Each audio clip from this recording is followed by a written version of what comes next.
Hello guys and welcome to the new session of Easy Academy India.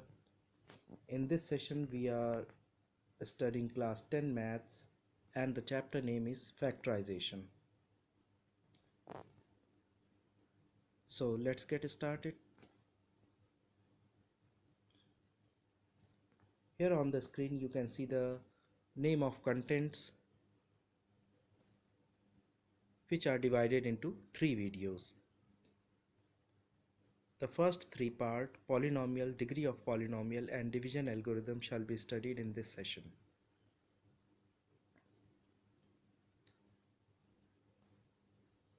One more thing, अगर आप अपनी video का पूरा advantage लेना चाहते हैं, पूरा फ़ायदा उठाना चाहते हैं, तो कॉपी पर क्वेश्चंस को रिपीट करते जाएं, स्टेप्स को समझते हुए। किसी भी स्टेप को छोटा ना समझें, अच्छी तरह से सारी स्टेप्स को समझें और कहीं पर अगर आपको कोई प्रॉब्लम है तो आप फिर से वीडियो को व्यू करें। 2-3 बार देखने पर आपके डाउट्स क्लियर हो जाएंगे। And students, you must also try some questions from your course book.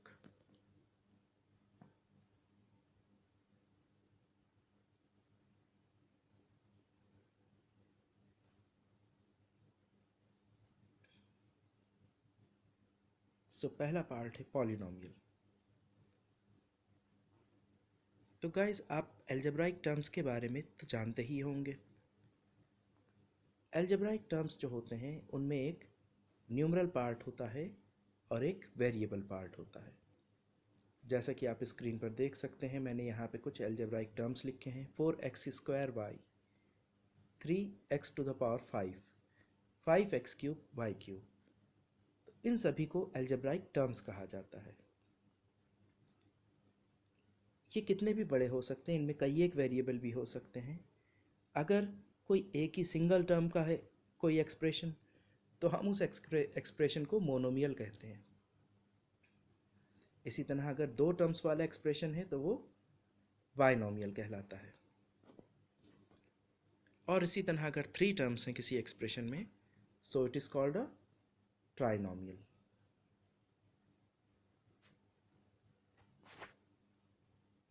Okay friends, यहाँ पर मैं आपको एक बात बता दूं कि जो टर्म्स होते हैं इनके बीच जब प्लस और माइनस साइन लगा होता है तभी इनको सेपरेट माना जाता है। जैसा कि आप यहाँ पर देख सकते हो, 5x² plus 7y²। So 5x² is one term and 7y² is other term. किसी एक्सप्रेशन में अगर ढेर सारे टर्म्स इस तरह से होते हैं तो उसे मल्टीनोमियल या पॉलिनोमियल कहा जाता है। अब पॉलिनोमियल इन वन वेरिएबल, जैसा कि नेम से ही क्लियर है कि वन वेरिएबल का मतलब यहाँ पर वेरिएबल पार्ट में सिर्फ x होगा या y होगा, कोई एक ही वेरिएबल हो सकता है पॉसिबल। तो ये एक ऐसी एक्सप्रेशन होती है, किसी भी एल्जेब्राइक एक्सप्रेशन के लिए पॉलिनोमियल होने के लिए ये बात ज़रूरी होती है कि उसके कोफिशिएंट्स जो हैं वो रियल नंबर हों। जैसा कि आप इस एक्सप्रेशन में देख सकते हैं, a0, a1, a2, an, तो यहाँ पर रियल नंबर्स होने चाहिए। रियल नंबर्स का मतलब क्या हुआ फ्रेंड्स? रियल नंबर्स का मतलब हुआ कि कोई इंटीजर्स हो सकते हैं, कोई फ्रैक्शन हो सकता है, 1 2 3 4, -1 -2 -3 -4। ओके, कोई अंडर रूट में नंबर हो सकता है जैसे कि √3 √5। So all these numbers are real number. अगर अंडर रूट में कोई नेगेटिव क्वांटिटी होती है then it is not called a real number. तो पहली कंडीशन ये है कि coefficients of variable should be real numbers.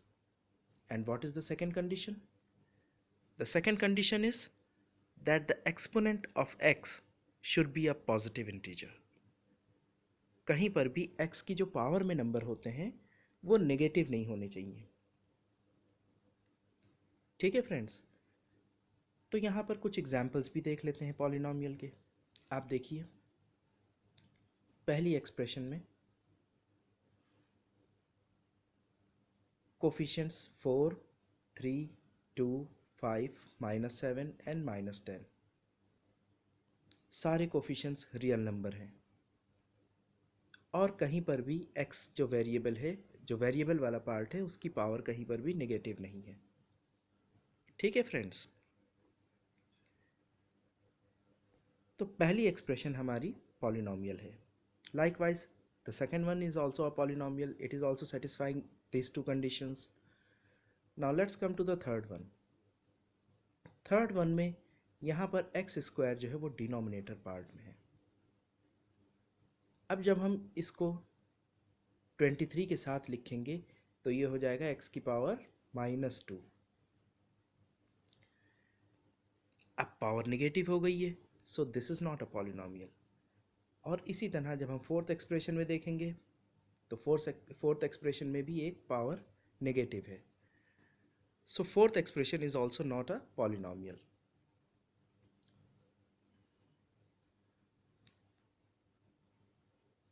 अब हमारा पार्ट 2 शुरू होता है।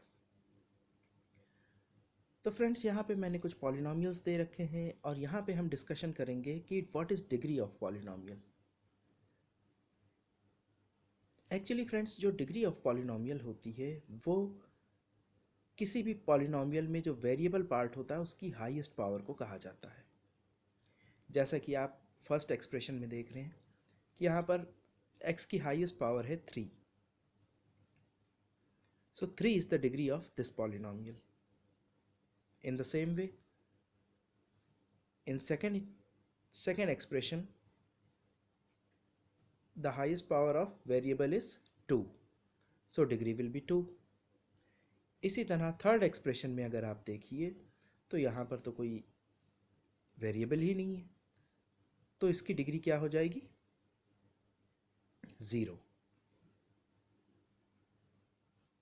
ठीक है,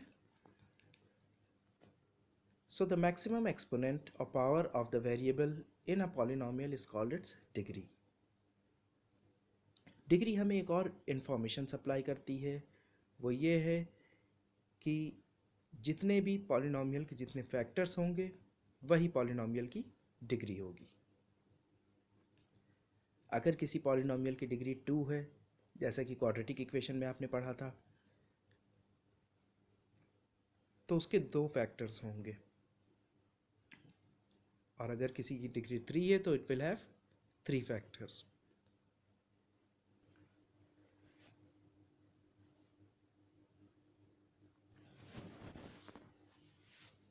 तो फ्रेंड्स, अब बात करते हैं हम डिवीजन एल्गोरिदम की।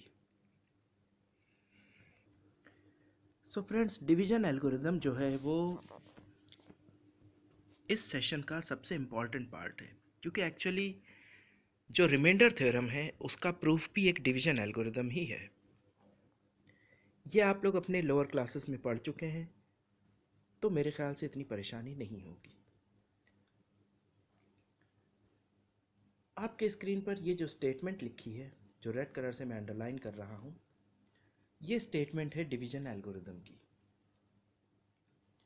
जब हम किसी नंबर को डिवाइड करते हैं किसी दूसरे नंबर से, तो आप देख सकते हैं यहाँ स्क्रीन पर 79 को 6 से डिवाइड किया गया है, तो 79 जो है वो हमारा डिविडेंड कहलाता है। डिवाइज़र 6 है, जिस नंबर से हम डिवाइड करते हैं वो डिवाइज़र होता है। क्वोशिएंट जो है, जो ऊपर लिखा गया है डिवीजन साइन के, दैट इज़ 13, ये हमारा क्वोशिएंट है, और जो लास्ट में बच रहा है न्यूमरल, दैट इज़ रिमाइंडर। जब हम ये सारी वैल्यूज़ इस डिवीजन एल्गोरिदम में सब्स्टिट्यूट करते हैं तो सॉल्व करने पर हमको जो डिविडेंड की वैल्यू है 79, वही वैल्यू मिलती है। This verifies the division algorithm. एक और क्वेश्चन मैं आपको दूंगा कि आप लोग खुद से इस क्वेश्चन को ट्राई करें और स्क्रीन पर लिखे सॉल्यूशन से कंपेयर करें। ये डिवीजन एल्गोरिदम आपको पूरी तरह से याद होनी चाहिए रिमाइंडर थ्योरम समझने के लिए।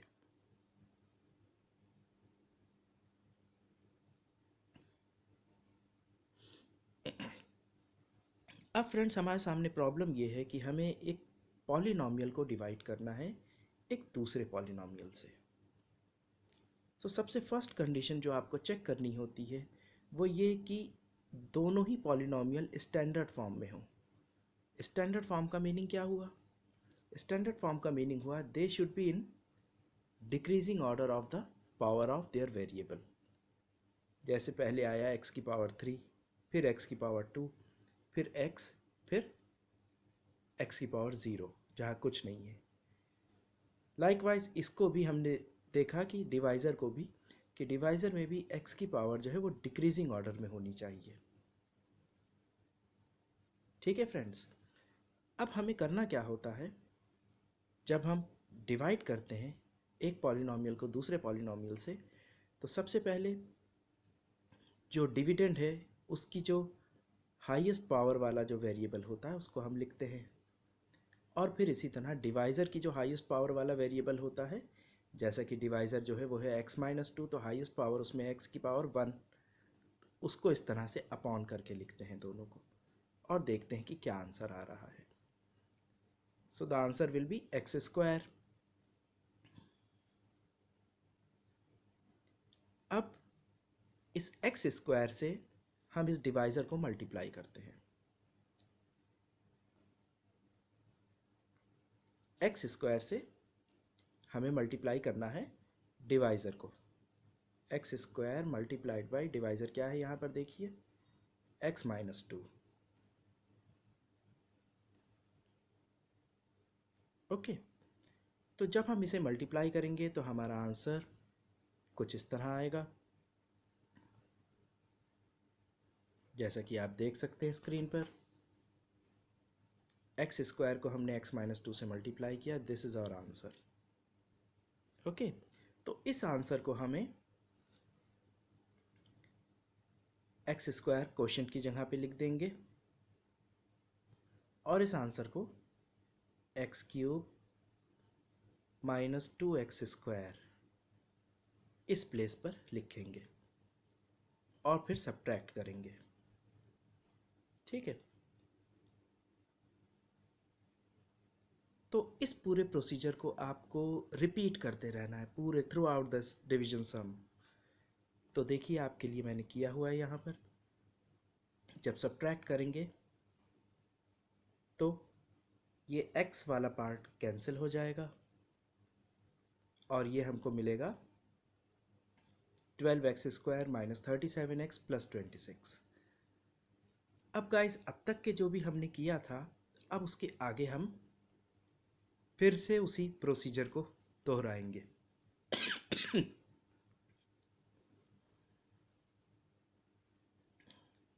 12x² अपॉन x,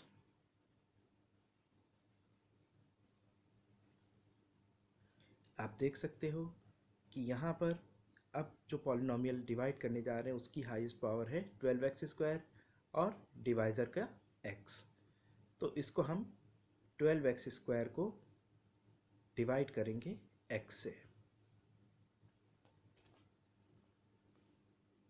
तो गाइस, आंसर यहाँ पे आ रहा है 12x। फिर फर्दर हम 12x को मल्टीप्लाई करेंगे डिवाइज़र से, और जो भी आंसर आ रहा है उसको दोबारा से यहाँ पर लिखेंगे। ठीक है, पहले जो हमारा जो 12x आया था उसको हमने पहले क्वेश्चन की जगह पर लिखा,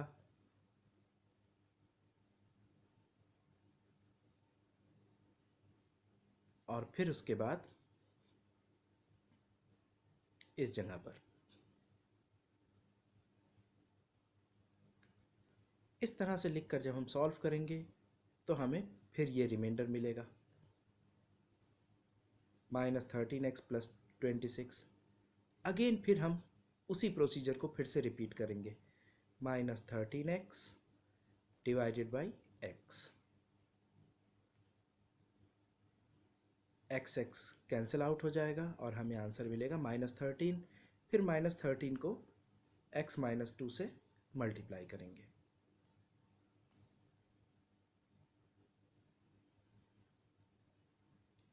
हमारा आंसर आ रहा है -13x + 26।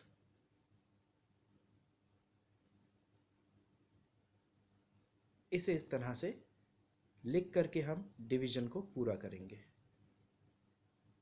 जो क्वेश्चन आया था -13 उसको यहाँ पर लिखा, ठीक है। तो इस तरह से हम पूरे डिवीजन को सॉल्व करेंगे। सो गाइस, आप इस क्वेश्चन को फिर से ट्राई करें, पूरा क्वेश्चन 2-3 बार करें, जिससे कि आपको ये पॉलिनॉमियल को डिवाइड करने का जो प्रोसीजर होता है वो अच्छी तरह से याद हो जाए।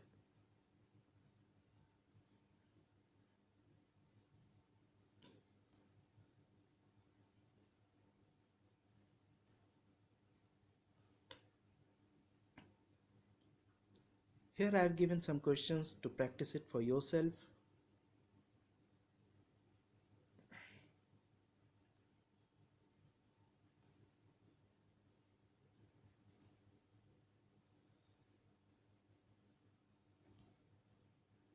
तो गाइस, हमारा सेशन नंबर 1 यहीं कंप्लीट होता है।